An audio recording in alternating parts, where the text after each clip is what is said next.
L'histoire s'accroche et glisse sur ses toits, ses façades. Suspendue aux gargouilles, emportée par les âges, la mémoire se scelle sur les voûtes pour nous rappeler que nous sommes ici au cœur d'un creuset de notre histoire, la basilique de Saint-Denis, nécropole des rois de France.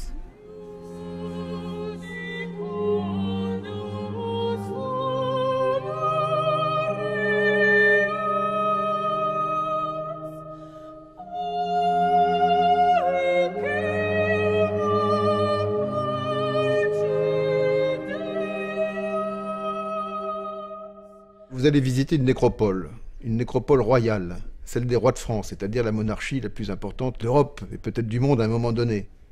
Au départ, il s'agit d'un édifice civil dont les finalités sont économiques, sont judiciaires. Et avec la conversion de l'Europe au christianisme, elle a signifié, grâce à Constantin, un édifice de culte.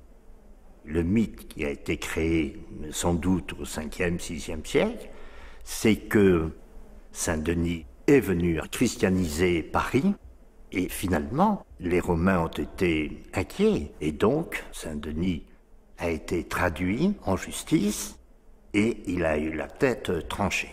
Saint-Denis marchait ensuite en tenant sa tête jusqu'au cimetière de Catullus où Sainte-Geneviève a retrouvé son corps et a construit une basilique. La basilique de Saint-Denis a été choisie par la dynastie carolingienne à ses débuts, c'est-à-dire avant Charlemagne. C'est d'abord Pépin le Bref qui choisit de recevoir le pape dans cette basilique qui symbolise en quelque sorte l'évangélisation de la Gaule. Et la grande transformation s'est faite sous Charlemagne, qui a décidé de reconstruire la basilique construite par Sainte-Geneviève. Petit à petit, l'idée que l'endroit normal où un roi de France va venir et vivre sa dernière demeure, dans le sommeil jusqu'au jour du jugement, ça doit se passer à Saint-Denis. À l'époque carolingienne, elle a été désignée comme abbatiale. Et ensuite, au XIXe siècle, on a repris le terme basilique. Et enfin, récemment, lorsqu'on a créé des nouveaux évêchés autour de Paris, elle est devenue cathédrale, c'est-à-dire l'église du peuple de Saint-Denis. Le monde descend dans notre fosse alors que nous le quittons. Nous voici donc dépouillés et magnifiés pour l'éternité. Ce lit immuable ne se réchauffe que d'un froid soleil. Ici, plus rien ne demeure, excepté l'image de nos corps. Pendant l'ensemble du Moyen-Âge, bien sûr Saint-Denis reste un lieu de prédilection, et c'est en fait Louis IX qui va définitivement établir Saint-Denis comme une basilique funéraire de l'ensemble de la dynastie royale. La première sépulture royale, c'est la reine Arégonde. Elle est enterrée sous la basilique et les premiers monuments funéraires apparaissent au XIIIe siècle. Les gisants royaux se sont imposés tout de suite après, notamment à partir de 1231. Le Moyen-Âge est un monde platonicien. Le Moyen-Âge figure une idée. Et dans le gisant, on représente non pas le mort, mais on représente le corps de celui qui va ressusciter. Et c'est ainsi qu'il a environ 30 ans, l'âge du Christ. La notion des deux corps du roi dans une forme de révérence faite à la dépouille royale correspond en fait à l'idée que le roi ne meurt jamais. Ce qui fait que vous avez le corps périssable, qu'on ne verra pas, qui est enseveli, et le corps toujours visible pour l'éternité dans ce sommeil qui attend le jugement. L'architecture de la basilique de Saint-Denis est évidemment un élément essentiel du processus artistique créateur qui résulte de cette alliance de la monarchie et de l'Église. Sujet à imaginer l'idéologie monarchique, c'est-à-dire à donner une consistance à ceci, il est considéré le roi comme un prêtre, et donc avec des relations directes avec Dieu. L'abbé Suger reprend des constructions antérieures en y ajoutant le portail et le chœur, en renouvelant entièrement l'architecture. C'est un peu ce que fait également l'abbé Eudes au XIIIe siècle, lorsqu'il fait édifier le transept et la nef dans le style rayonnant. C'est ici même que les colonnes, les voûtes vont s'élever vers la lumière. C'est ici-bas que les esprits engourdis se doivent de ressurgir, au cœur de l'histoire.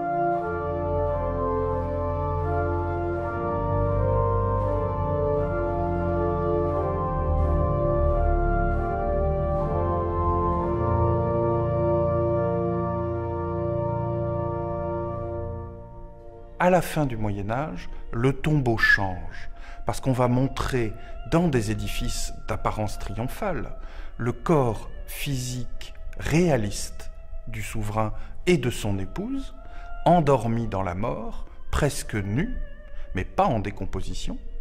Et au-dessus, on va voir apparaître le même souverain, la même reine, en habit somptueux, habit de sacre le plus souvent, en train de prier pour l'éternité. Au tournant des années 1400, la mentalité religieuse évolue et on va voir apparaître le rappel que le corps est périssable, y compris dans sa représentation sculptée. C'est ainsi qu'apparaissent, mais pas pour les souverains, la notion de transi, le transi étant le corps en rigidité cadavérique, en cours de décomposition, où on voit sortir les vers, les insectes s'accumuler. Au XVIe siècle, on va y ajouter une construction nouvelle, inspirée du renouveau de l'antique né en Italie, c'est la rotonde des Valois, c'est-à-dire un édifice en plan centré qui rappelle l'art des Romains, mais qui rappelle aussi l'art des premiers chrétiens. Il y a, à la fin du XVIe siècle, une véritable rupture, conséquence probable des guerres de religion et de la contre-réforme. Après la rotonde des Valois voulue par Catherine de Médicis, il n'y a plus de tombeau royal créé à Saint-Denis. Et on voit se dresser une construction destinée à enfermer les plus beaux tombeaux Renaissance pour les rois du XVIe siècle à Saint-Denis. Le temps peut se faire et se défaire. Le pouvoir n'a qu'une vie quand le balancier décide de le faire redevenir poussière. D'émeute en révolution, le rêve d'un temps nouveau s'affranchit alors de ses reliques.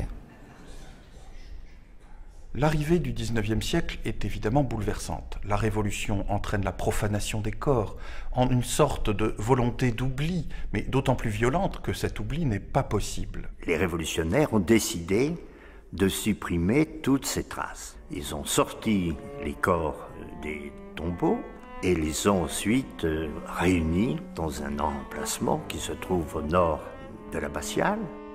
Saint-Denis a été considérablement mutilé par la Révolution. D'autant plus mutilé qu'effectivement, comme on n'y entrait pas, l'appropriation s'est faite par la destruction.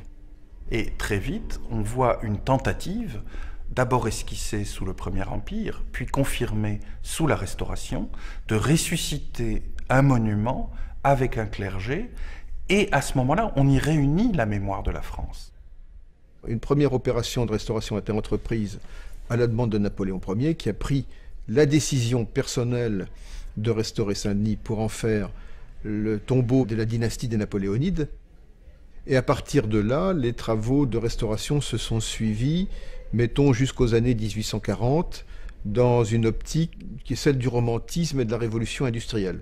Et puis, à partir de 1845-1846, une réaction se fait contre tout cela, le chantier devient l'un des grands moments de la restauration monumentale à la manière de Viollet-le-Duc, c'est-à-dire le retour aux techniques d'origine et aussi destruction des restaurations antérieures.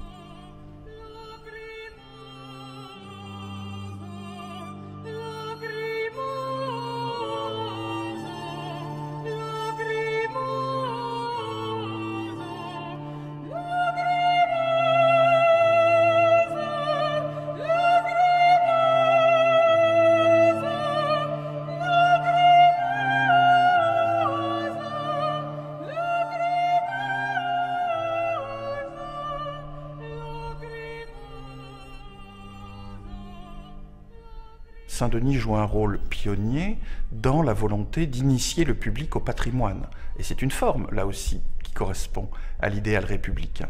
Mais en même temps, c'est une façon d'assumer l'ensemble de l'histoire de France qui, je crois, se perpétue.